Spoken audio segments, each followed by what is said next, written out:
যখন ঠিক না যদি হাতে তালি দিয়ে আগুন জ্বলাইতে পারে তখন দেখবেন তো তাহলে বড় মনে করে আসলে এখন ঠিক যদি অলৌকিক কোন ঘটনা আর ক্যাশ মানতে হবে, কারণ আদর্শ মানতে হয়, রসুলের আদর্শে মানতে হবে, কারণ বিশ্ব নবীকে মহান আল্লাহ 3 থেকে 3,500 মতো মুজিজা আল্লাহ দান করেছেন। সব বলে মুজিজা বলে যাবে না, কয়েকটা শ্রেণী বলবো। এক নাম্বার হলো আপনারা প্রচন্ড গরমে সূর্যের তাপ থেকে বাঁচার জন্য ছাতার প্রয়োজন পড়ে কিনা? ছাতা কিনবে সম্পদ ছাতা, যখন কি ছাতা? কিন্তু আমাদের নবী বিশ্ব নবীর জীবনে ছাতার প্রয়োজন হতো না। প্রচন্ড গরমে আল্লাহর নবী ঘর থেকে বের হলে রসুলের উপরে যেন তাপ না লাগে, নবীর মাথার উপরে যেন সূর্যের হিট না লাগে, আল্লাহ রাব্বুল আলামিন কুদরতি ভাবে আকাশের মেঘ মালাকে রসুলের মাথার উপরে ছাতা বানিয়ে দিয়েছে। আল্লাহু আকবার। আল্লাহর নবী যদি হাঁটেন ওই মেঘ মালা রসুলের সাথে হাঁটতো, রসুল যদি দাঁড়িয়ে থাকতো আকাশের মেঘমালা রসুলের মাথার উপরে ছাতার মতো দাঁড়িয়ে থাকতো। আমরা ছাতা লাগতো কিন্তু রসুলের ছাতা লাগতো না। কুদরতি আকাশের মেঘমালা রসুলের মাথার উপরে এমন ছাতার মতো ছায়া দিত। এর সে আর কোনো কেরামতি আছে? আপনাদের এখন না হযরত আলী ইবনে আবি তালিব বলেন, كنت مع النبي صلى الله عليه وسلم بمكة في بعض نواحيها فما استقبله جبل ولا شجر إلا وهو يقول السلام عليك يا رسول الله। হযরত আলী বলেন, পৃথিবীর মানুষেরা আমি আল্লাহর নবীর সাথে একদিন ভ্রমণ করতেছিলাম, মক্কার উপকূল দিয়ে নবীর সঙ্গে হাঁটতেছি, হঠাৎ করে তাকে দেখি আল্লাহ পয়গম্বর যখন ফামাস্তাকবালাহু শাজারুন গাছের সামনে গেল, আমি কান লাগায় শুনতে পেয়েছি ওই গাছ আল্লাহর রাসূলকে দেখার সাথে সাথে সালাম জানাইতে শুরু করেছে। অবস্তাকবালাহু জাবালুন, নবী যখন পাহাড়ের সামনে দাঁড়াইলেন, ওই পাহাড় রাসূলকে অটোমেটিক বলেন আসসালামু আলাইকা ইয়া রাসূলুল্লাহ ইয়া হাবিবাল্লাহ ইয়া খাতামান নবিয়্যিন। তাহলে একটু লক্ষ্য করে দেখেন আমাদের সমাজে মানুষ তো অনেক মানুষকে সালাম দেয় না, কিন্তু বিশ্ব নবীকে গাছ এবং পাহাড় সালাম দিতে ভুল করে না। আল্লাহু আকবার বলে বলে আমার বাড়ি যদি বলতে যাই আল্লাহ নবীর মুজিজা শেষ হবে না। আর একটা বলি, আমাদের সমাজে অনেক সময় দেখবেন কিছু সরকার মাতাব্বর আছে, এদের কাছে টাকা আমানত দিয়ে জীবন পাওয়া যায় না।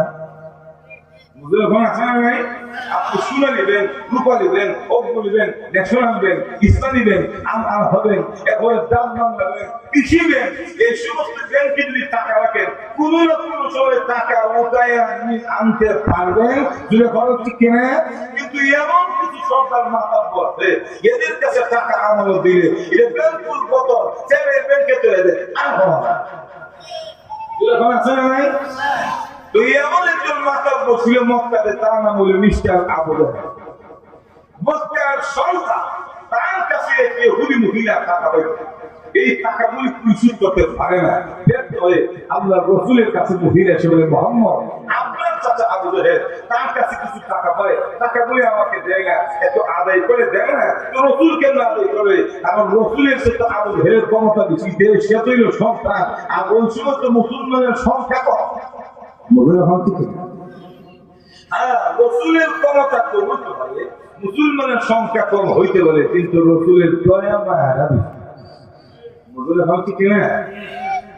তিনি তো মানুষ বিপদে পড়লে বিপদ থেকে উদ্ধার করে মুক্তির ব্যবস্থা করে।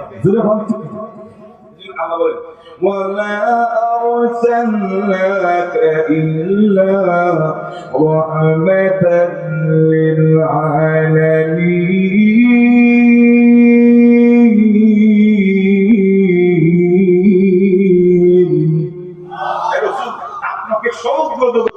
রহমত বানায় পাঠিয়েছে। আল্লাহ নবী ইহুদি মহিলাকে বলে, আপনি টাকা পান, মুহাম্মদ টাকা পাই, কিন্তু টাকা বলি দেয়। রাসূল বলেন, তাহলে চলুন, আমার সাথে চলুন। আবু জাহেলের পীরের সামনে দাঁড়ায়া আল্লাহ রাসূল ডাকলেন, চাচা, ও চাচা বাড়িতে আছেন? পিঠটা করেন আপনি। রাসূল যখন ডাক দিয়েছে, আবু জাহেল ঘর থেকে বলে, কেলে তুমি আমার পীরের সামনে দাঁড়ায়া পিতা কোনটা আমাকে ডাকো? সাহস তো তোমার কোনো না। আমার পীরের সামনে। তখন রাসূল বলেন, চাচা আমি মুহাম্মদ। ও মুহাম্মদ, মুহাম্মদ আমার পীরের সামনে। আল্লাহ রাসূলের নাম শোনার পরে আবু জাহেল পিঠ তুলে যখন বাহির আসলো, তাকে দেখে সত্যি আল্লাহ রাসূল দাঁড়ানো। রাসূল বলেন, চাচা এই বুড়া মহিলা নাকি টাকা পায়? বলে, হ্যাঁ। তাহলে দেরি না করে এই মুহূর্তে টাকাটা আদায় করে দেন। আল্লাহু আকবার বলে। রাসূল বলতে সে টাকা খায় না, খুশি করতে দিল। একটা বিষয় দেখবেন, প্রত্যেক নেতার সাথে কিন্তু কিছু লোক থাকে, এগুলিকে বলা হয় সাংসা। যেরকম কি চা, শ্রীমঙ্গল, রাজনগর, মুন্সিবাজারের সানা, এগুলো সাংসা। যেরকম তো সাংসা রাসূল যখন চলে গেল, সাংসা তখন আবু জাহেলকে বলে, লিডার বুঝছি না। বলে, কি বুঝছো না? আপনি আমাদের কিছু না, মুহাম্মদকে পছন্দ করেন না, মুহাম্মদকে দেখতে পারেন না, মুহাম্মদকে পাইলে মেরে ফেলবেন, হাত পা ঘুরে দিলেন। এখন আপনার দিনের সামনে আসলো, কিছু করলেন না, দমকে দিলেন না, আর টাকাটা চাইতে দিল, আপনি খুশি করতে দেরি করলেন না। তাহলে আমরা কেন তার বিরুদ্ধে হুমকি দিতে শোনা? ও বুঝছি আসলে ঘটনা হলো, আমাদেরকে হাতে রাখার জন্য আপনি হুমকি দুমকি আমাদের সামনে দেন, আর তলে তলে চাচা ভাতিজার সম্পর্কটা ঠিকই রাখেন। কিন্তু আবু জাহেল তো করে নয়, হে আমার কল্লিরা, আসল কাহিনী তো তোরা জানোস না। আমি টাকা এমনিতে দেই নাই, এর ভিতরে রহস্য আছে, তোরা তা দেখোস না। তাহলে কি রহস্য, কি বললেন নাকি? এমনি আবু জাহেল বলে, শুন, গীত করে যখন আমার বাতিজা মুহাম্মদের দিকে তাকাইলাম, আমি চারাটার দিকে তাকানোর পরে দেখি আমার বাতিজা দাঁড়িয়ে আছে, আর বাতিজার পাশে একটা বিষাক্ত সাপ দাঁড়িয়ে আছে। সাপটার একটা চোখ মাটিতে আর একটা আকাশে। আস্তে করে আল্লাহু আকবার। দুটো একটা কোথায় মাটি আর একটা। এখন এত বড় সাপ যদি দেখেন, ভিতরে পানি থাকবো আপনাদের আর তো দূরে হবে না। আমি চোখ করে তাকিয়ে দেখি আমার প্রতিদার পাশে বিশাল বিশাল দাঁড়িয়ে আছে, একটা চোখ মাটিতে আর একটা আকাশ। আর দুই চোখের নদী জিহ্বাটা এমন ভাবে নড়াচড়া করে আমাকে বলে, আবু জাহেল টাকা দিবি নাকি পেটের ভিতরে আসবি? টাকা দিবে না সেটা এখন তোরা কো, আমি কি সামনের পেটের ভিতরে যেতাম? এখন কোন কর্মী কি তার লিডারে বলবো যে আপনার সামনের পেটের ভিতরে যায়? আমি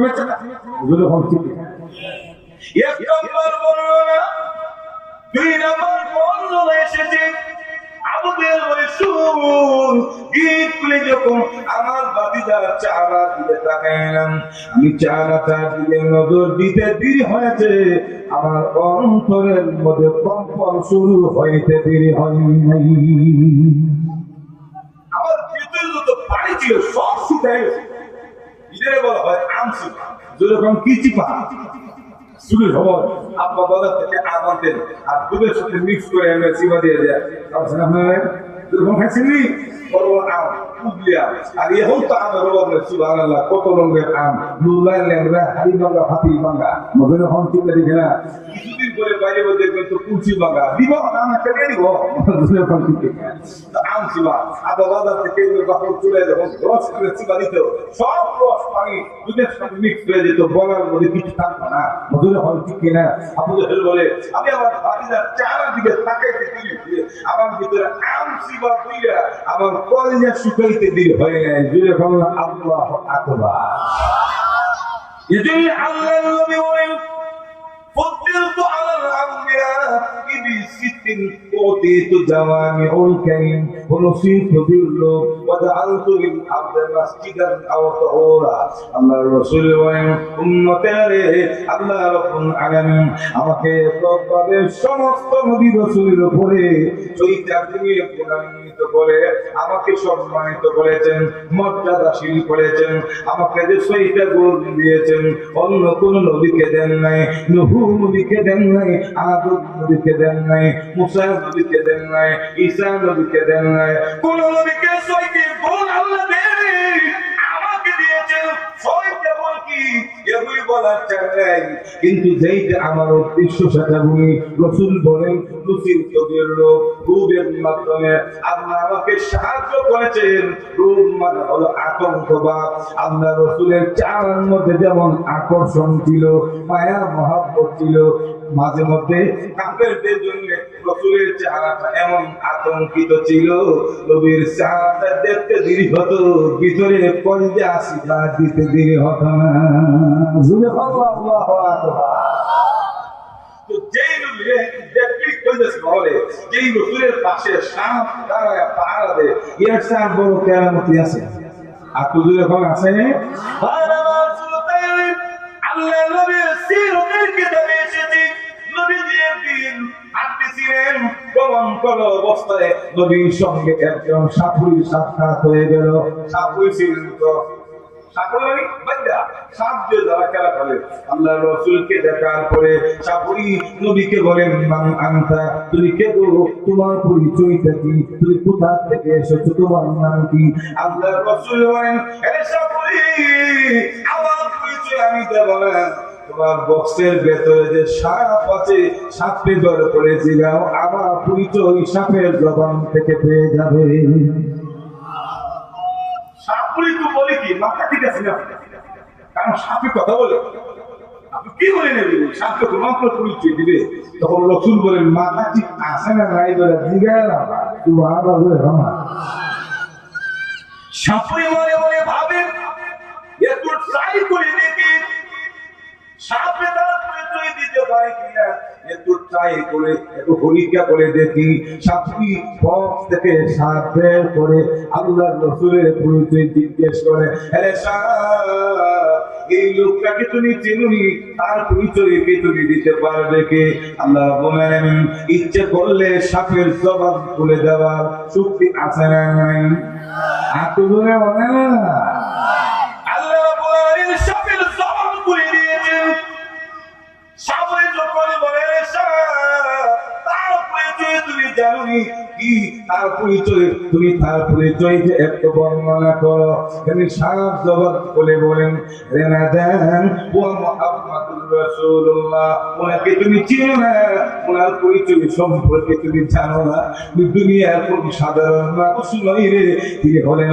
আল্লাহর নবী মুহাম্মাদুর রাসূলুল্লাহ জুরে কান্না সাল্লাল্লাহু আলাইহি ওয়াসাল্লাম এমন ভাবে যদি বলতে চায় তাহলে দেখবেন তো রাত শেষ হয়ে যাবে বদল আদান হবে রাসূলের মুজিজা অলৌকিক ঘটনা শেষ হবে না হতে পারে না কথা বলেন ঠিক কিনা বলছিলাম মানুষ যে ধর্মের ক্ষেত্রে কারো প্রতি বিশ্বাস আস্থা বেড়ে যায় কাউকে যদি বুদ্ধি শ্রদ্ধা বাড়ায় কেবল অলৌকিক ক্ষমতা যখন ঠিক কিনা তো অলৌকিক ক্ষমতার কারণে যদি কেউ কারোর প্রতি মহব্বত বাড়াইতে চায় শ্রদ্ধা বাড়াইতে চায় কারো আদর্শ লালন করতে চায় বিনা শর্তে রাসূলের আদর্শ মানতে হবে কারণ রাসূলের মতো এত মুজিজা আল্লাহ কোন নবীকেও দান করে না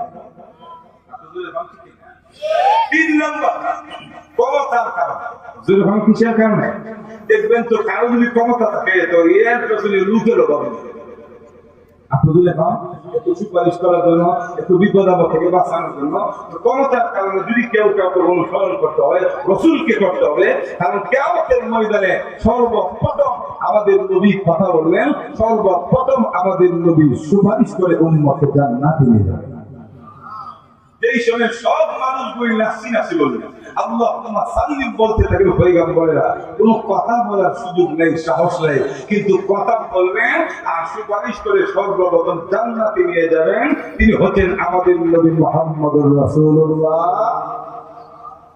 চতুর্থ নম্বর গুণ আত্মীয়তা দেখবেন তো আত্মীয়তার কারণে মানুষ একজন আরেকজনকে ফলো করে, অনুসরণ করে।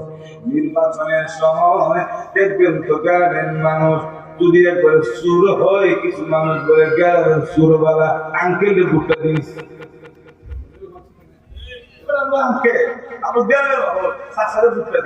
আত্মীয়তার দিকে তাকায়া খারাপ হলো তার জন্য ভোটের জন্য দরকার নেই, ঠিক আছে না?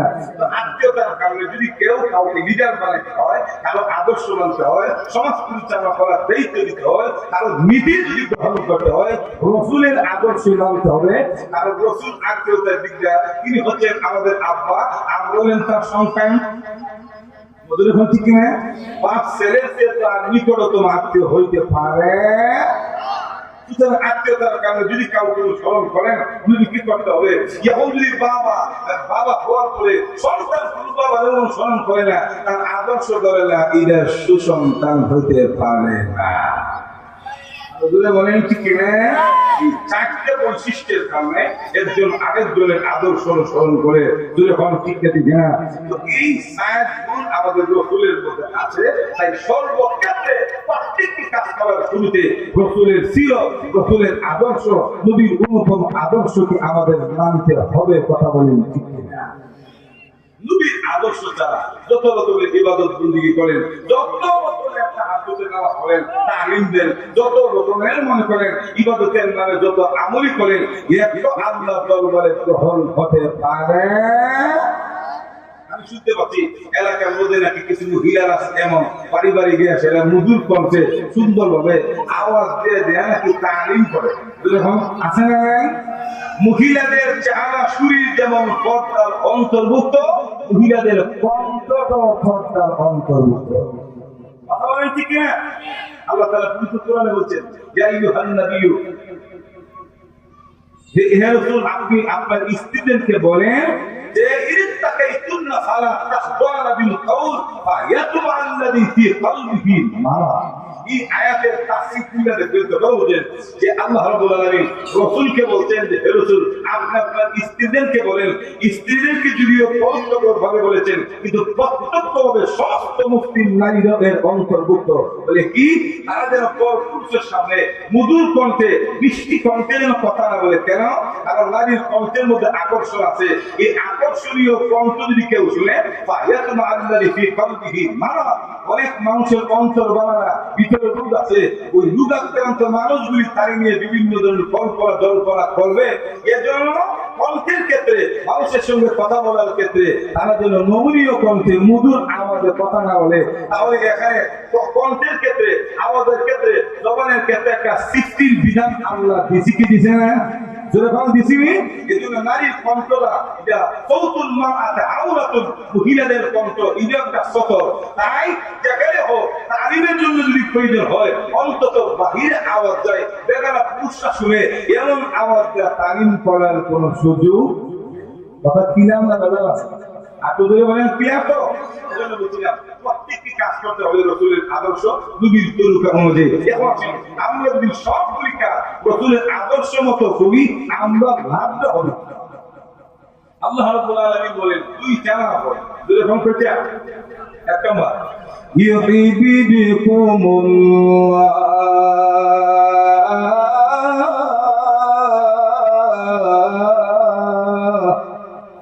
নবীর আদর্শ যদি মানো, আমি আল্লাহ নিজেই তোমাদেরকে ভালোবাসবো। সুবহানাল্লাহ। ওয়া ইয়াগফির লাকুম যুনুবাকুম ওয়াল্লাহু গফুরুর রহিম।